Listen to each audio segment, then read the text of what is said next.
Hola amigos, ¿qué tal? ¿Cómo están? Espero que estén muy bien y muy saludables en este tiempo de crisis global del coronavirus.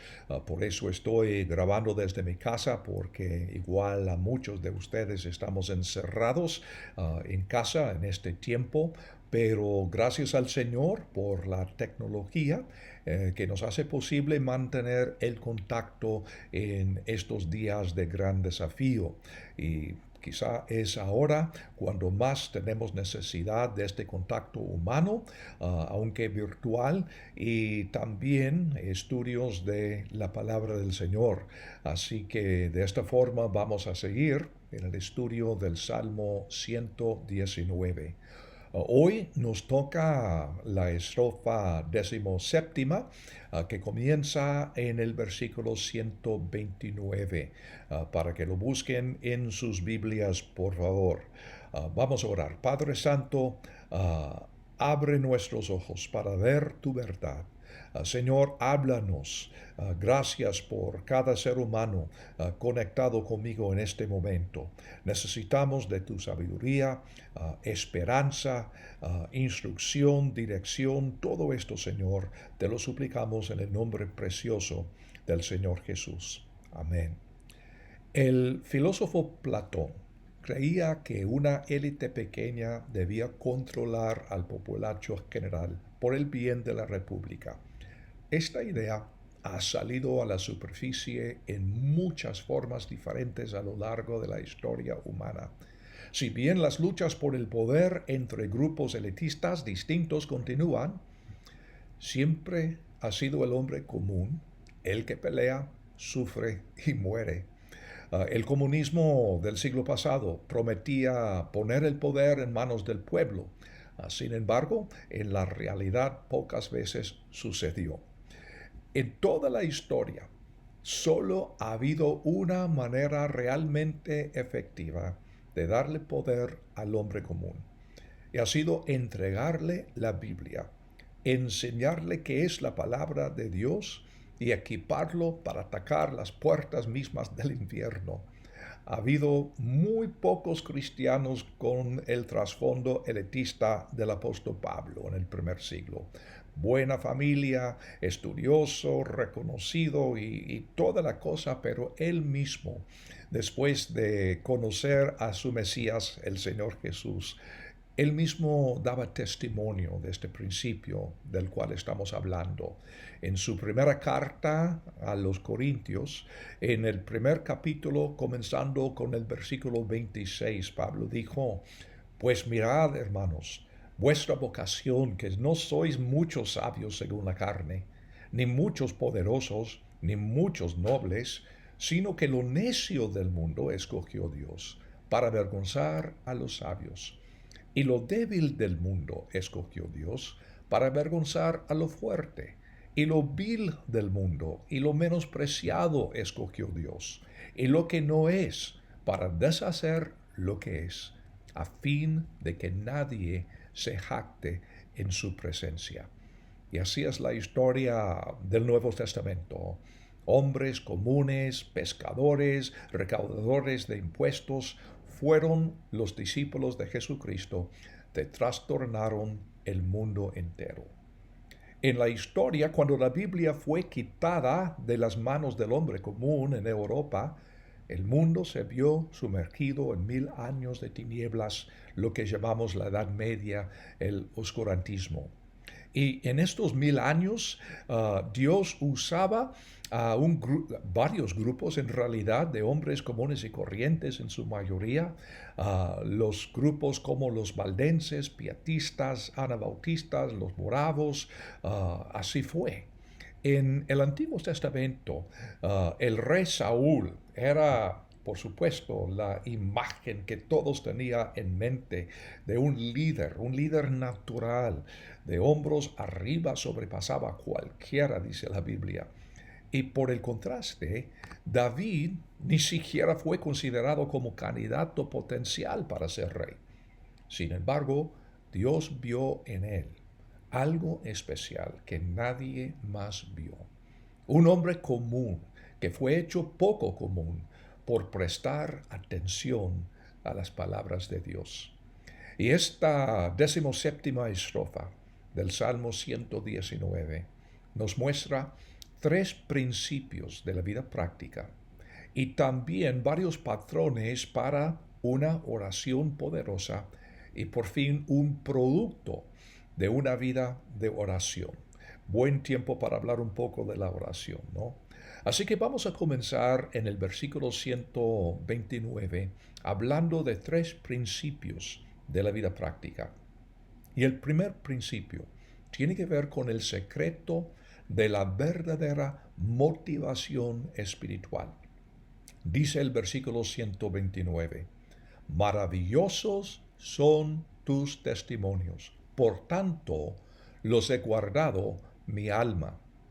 Tal como su nombre es maravilloso o admirable Dios, según Isaías 9:6, su palabra también lo es. Por tanto, aquí en esta frase es la clave. Por tanto los ha guardado mi alma. Y aquí tenemos el secreto de la motivación espiritual verdadera. Es la actitud de corazón hacia la palabra de Dios. Esto determina la realidad espiritual en nuestras vidas. Si llegamos a la Biblia solo por curiosidad, interés, para llenar alguna necesidad apremiante de nuestras vidas o para escapar de algún problema, nuestra motivación finalmente se agotará y quedaremos quemados, como decimos. Pero Jesús describió esta condición en Mateo 13, los versículos 20 al 21, palabras famosas del Señor cuando dice, y el que fue sembrado en pedregales, este es el que oye la palabra y al momento la recibe con gozo, pero no tiene raíz en sí, sino que es de corta duración, pues al venir la aflicción o la persecución por causa de la palabra, luego tropieza. Y por eso tengo que preguntarme a mí mismo, ¿cuál es mi motivación? ¿Estudiar la Biblia de curiosidad o solamente para salir de apuros? ¿Amo la palabra? ¿Realmente es maravillosa para mí la palabra del Señor? Esta es la motivación verdadera. En el versículo 130, aquí tenemos otro principio, el secreto del verdadero entendimiento. Cuando el salmista escribe, la exposición de tus palabras alumbra, hace entender a los simples. En primer lugar, alumbra la palabra del Señor. Nos da luz en tinieblas, un tema que hemos visto antes aquí en este Salmo 119. Pero hubo un momento específico en la vida del salmista en el cual él llegó a entender la verdad de Dios. Y yo puedo dar el mismo testimonio. Yo me crié en una iglesia protestante, pero no tenía una relación personal con Dios. Y hubo un momento similar cuando la luz de la Biblia entró en mi vida. También lo hubo en la vida de Pablo. En 2 de Corintios capítulo 4, versículo 6, Pablo dice, porque Dios que mandó de las tinieblas resplandeciese la luz, es Él que resplandeció en nuestros corazones para iluminación del conocimiento de la gloria de Dios en la faz de Jesucristo. Vimos en el versículo 105, lámpara es a mis pies tu palabra y lumbrera a mi camino. Y en estos momentos tenebrosos de nuestras vidas que estamos viviendo, es la palabra de Dios que nos da luz. Pero no estamos hablando simplemente de un conocimiento intelectual, racional. Estamos hablando de algo que viene del mismo Espíritu de Dios que vive dentro de nosotros. Y dice el salmista que esta palabra del Señor hace entender a los simples. Esta es la verdad fundamental de esta sección que estamos hablando del hombre común y corriente. Los simples, en los proverbios, los simples son los que carecen de entendimiento y son ingenuos. Pero las palabras de Dios nos dan sabiduría y entendimiento.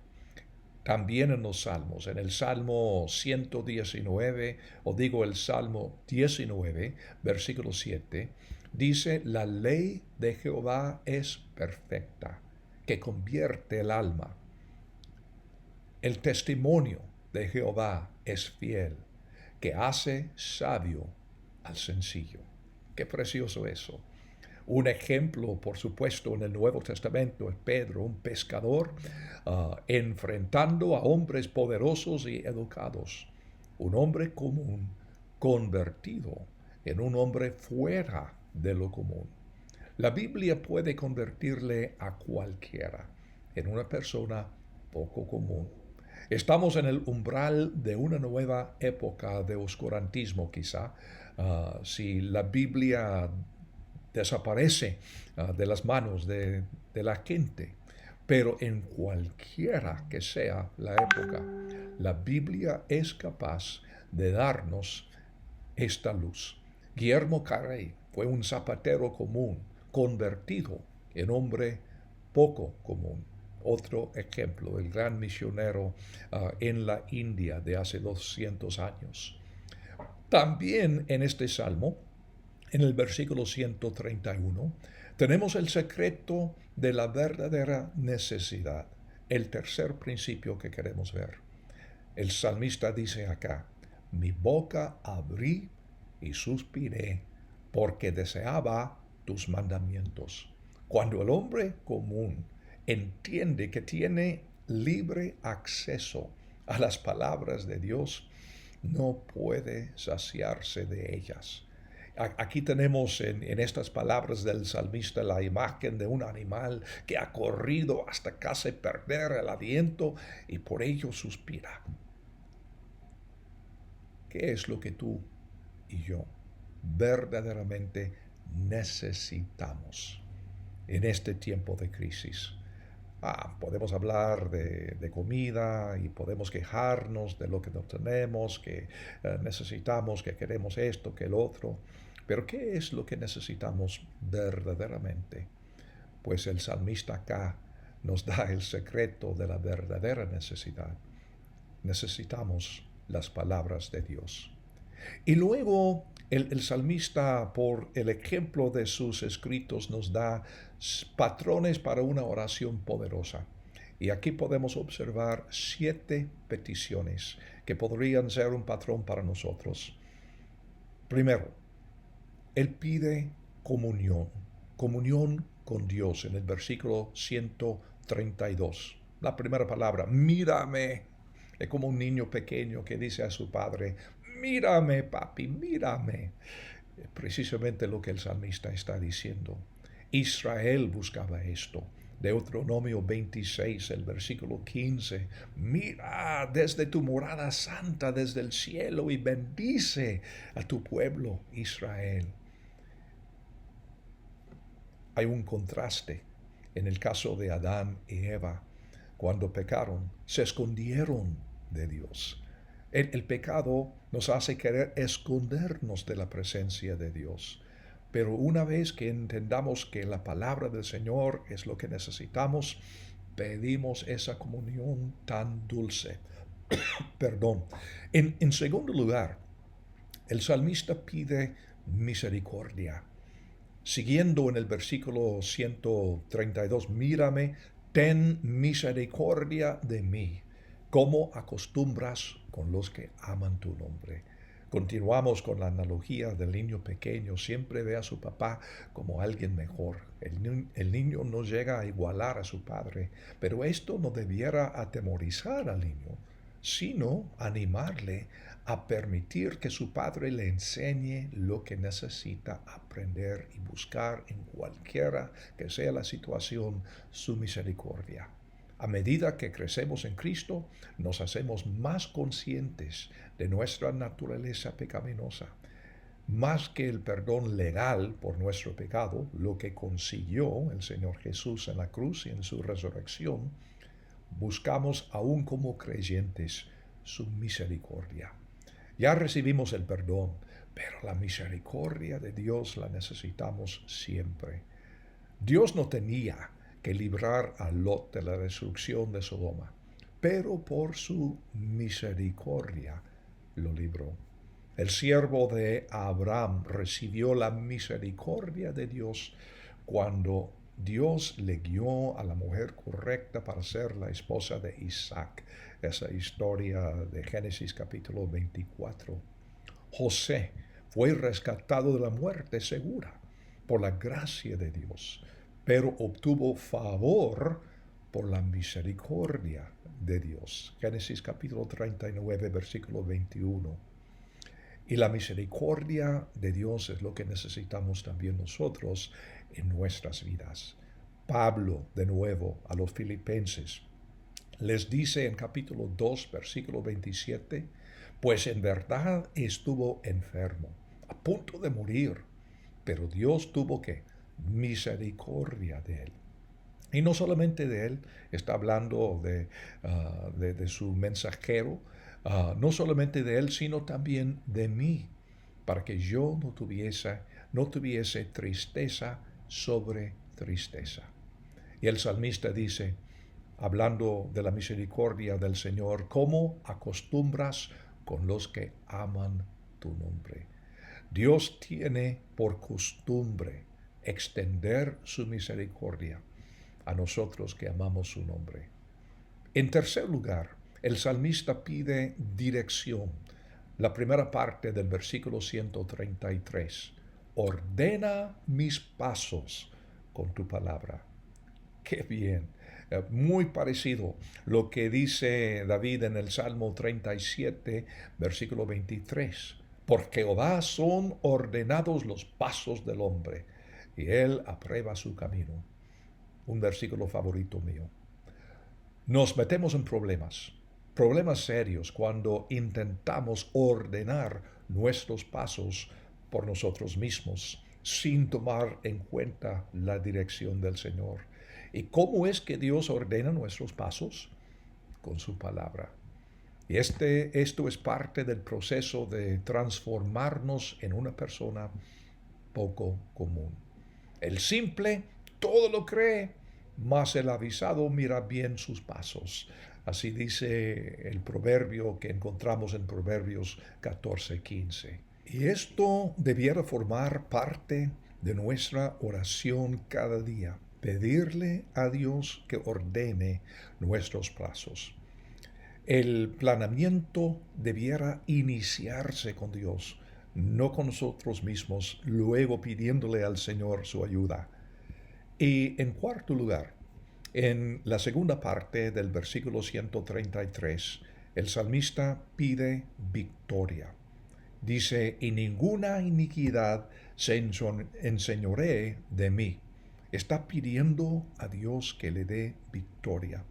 Si el autor es David, como puede ser, pensamos en su pecado con Betsabé.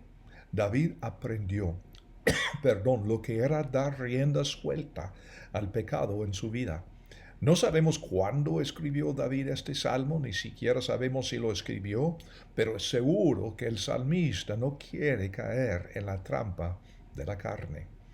Cuando el Señor mismo nos enseñó a orar, en Mateo 6, versículo 13, Él dijo, y no nos metas en tentación, mas líbranos del mal, como parte de lo que llamamos comúnmente el Padre Nuestro. Si dedicáramos más tiempo a orar pidiendo victoria, pasaríamos menos tiempo orando pidiendo perdón. Así es el patrón que el salmista nos da. Y en quinto lugar, es pedir liberación. Versículo 134. Líbrame de la violencia de los hombres y guardaré tus mandamientos. Temas de la aflicción, la opresión y la tribulación aparecen con frecuencia en los salmos. Pero observamos la motivación cuando dice, y guardaré tus mandamientos. Es decir, esta expresión al final denota un compromiso serio. No es simplemente líbrame de la violencia para que me vaya mejor. No, el salmista de veras quiere vivir los principios de Dios y por eso le está pidiendo libertad en cuanto a sus problemas, sus enemigos y todo esto. Frecuentemente oramos pidiendo liberación para poder escapar de nuestros problemas, sentirnos más cómodos, sentirnos más seguros, todo esto. Pero Pablo también oró en el Nuevo Testamento de la misma manera que el salmista lo hace acá. En su segunda carta a los Tesalonicenses, capítulo 3, versículo primero, Pablo dice, por lo demás, hermanos, orad por nosotros, para que la palabra del Señor corra y sea glorificada, así como lo fue entre vosotros, y para que seamos librados de hombres perversos y malos, porque no es de todos la fe. ¿Qué sucede? Pablo quiere seguir con su misión y por eso pide que sea librado de hombres perversos y malos, porque no es de todos la fe. Y en sexto lugar, en versículo 135, la primera parte del versículo, pide gloria. Haz que tu rostro resplandezca sobre tu siervo. Qué bello eso. El salmista está repitiendo una frase que indudablemente había escuchado toda su vida. Es un pasaje tan famoso en la Biblia hebrea, en Números capítulo 6, comenzando con el versículo 22. Aquí tenemos lo que se llama la bendición arónica. Jehová habló a Moisés diciendo, habla a Aarón y a sus hijos y diles, así bendeciréis a los hijos de Israel diciéndoles, Jehová te bendiga y te guarde. Jehová haga resplandecer su rostro sobre ti y tenga de ti misericordia. Jehová alce sobre ti su rostro y ponga en ti paz. Y pondrán mi nombre sobre los hijos de Israel y yo los bendeciré. Los judíos frecuentemente elevaban esta oración solo como rito o de modo desesperado buscando escapar las consecuencias del pecado, pero esta bendición en sí es algo tan bello, tan precioso y digno de repetirse. Es mejor pedir a Dios que resplandezca su rostro sobre nosotros antes de estar metidos en problemas. Esta frase aparece varias veces en los Salmos y también en otros lugares. En Daniel 9, hace esta petición. Y esta oración también se ve en Mateo 17, esta oración se ve respondida en Mateo capítulo 17, versículos 1 y 2, en el monte de la transfiguración, cuando Jesús recibe esta gloria del Padre Celestial. La incredulidad de los líderes judíos impidió que participaran de esta bendición. Solamente Jesús y 3 discípulos de él como testigos. ¿Cuántas veces nuestro pecado ha impedido que el rostro de Dios resplandezca sobre nosotros? Y cuando más tenemos necesidad de la gloria del Señor, que en este momento de crisis global, y nosotros como seguidores de Cristo Jesús, Dios, que nos des tu bendición, tu gloria, que tu gloria resplandezca sobre nosotros. Moisés experimentó precisamente esto en forma temporal cuando estaba en el monte recibiendo las tablas de la ley. En 2 de Corintios capítulo 3, versículo 7, Pablo escribe, y si el ministerio de muerte grabado con letras en piedras fue con gloria, tanto que los hijos de Israel no pudieron fijar la vista en el rostro de Moisés a causa de la gloria de su rostro, la cual había de perecer. ¿Cómo no será más bien con gloria el ministerio del Espíritu?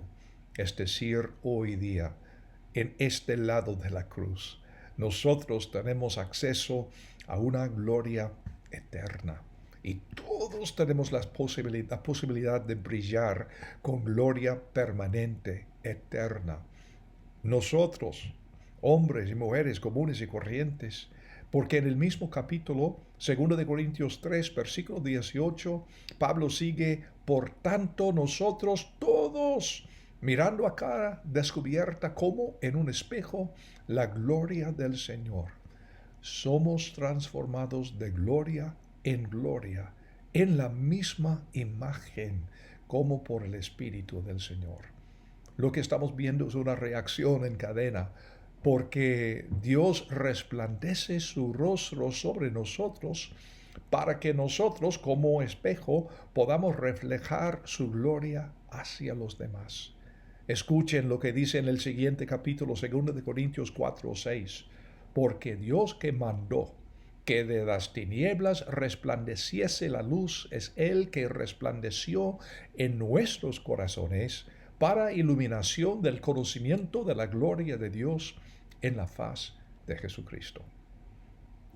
Otra vez, siguiendo la analogía de un niño que busca gozarse en la aprobación de sus padres, buscando reflejar esa aprobación, esa gloria, es decir, de sus papás.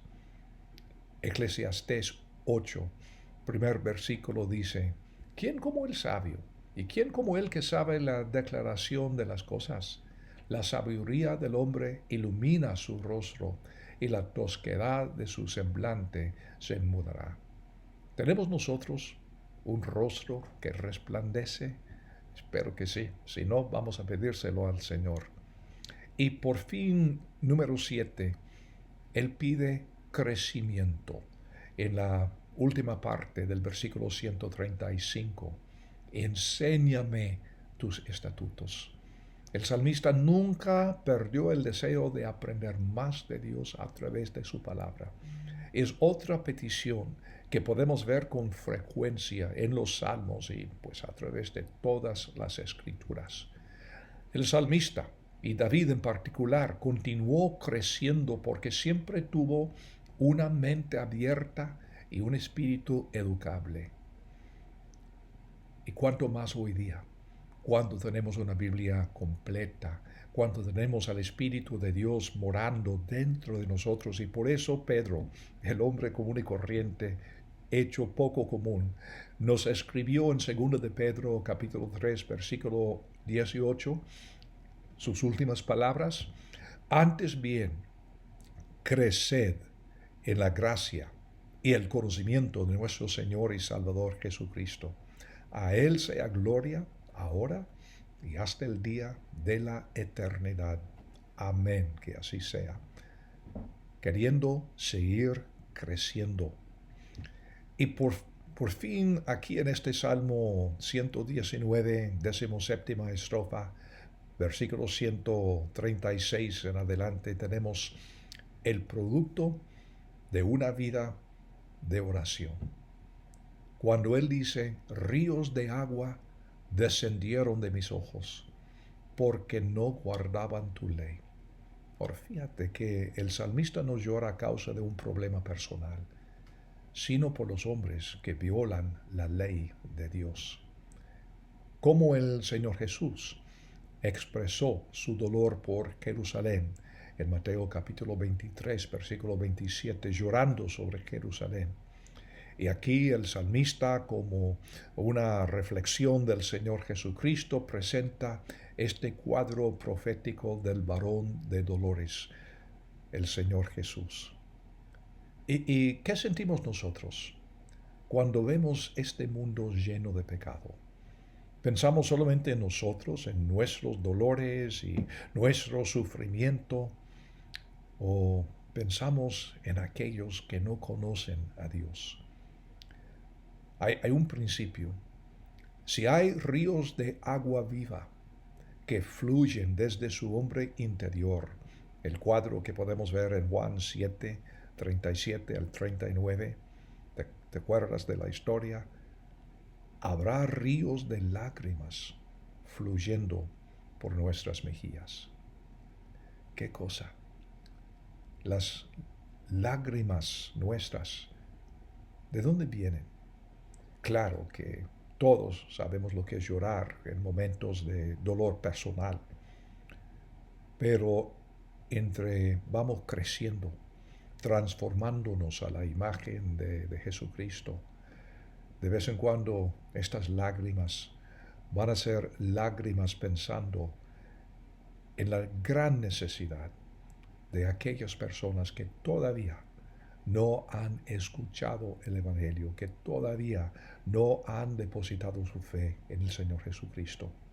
Y amigo mío, si estoy hablando de ti, y si tú no tienes esa relación personal con Él, no hay un momento más apropiado que el presente para decirle al Señor que lo quieres como tu Salvador personal, pedirle perdón de su pecado, una vez para siempre, entregándote a ti en pura humildad y sumisión. Y te puedo decir que el Señor es capaz de cambiarte la vida ahora mismo, en este mismo momento. Señor, gracias te damos por este estudio en este salmo tan increíble, tan lleno de amor y sabiduría, instrucción, dirección. Y Señor, te suplico que pasando por este tiempo de crisis global, que podamos seguir creciendo. Señor, no simplemente encerrado en casa, lamentando, preocupando por todo lo que está pasando, sino, Señor, que podamos estar creciendo, conformándonos más a la imagen de tu Hijo Jesucristo. Señor, si alguien está escuchando que no te conoce, Señor, te suplico que tu Espíritu Santo en este mismo momento pueda guiarle a los pies de tu Hijo Jesucristo. En el nombre de Él te lo suplicamos. Amén.